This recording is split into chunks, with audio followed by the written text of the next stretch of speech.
आमा हाय कुनै दिन म आँखा नदेख्ने भयो भने क्यार्नुहुन्छ नि मेरो आँखा दिन्छु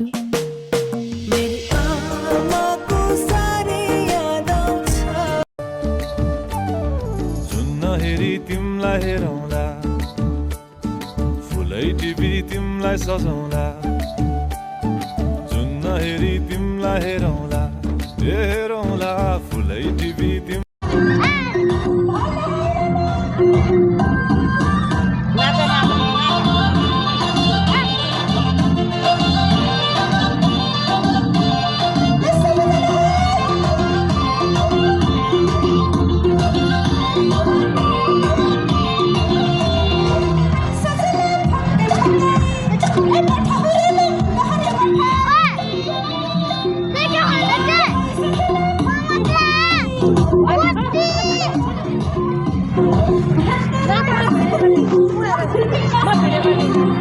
मलाई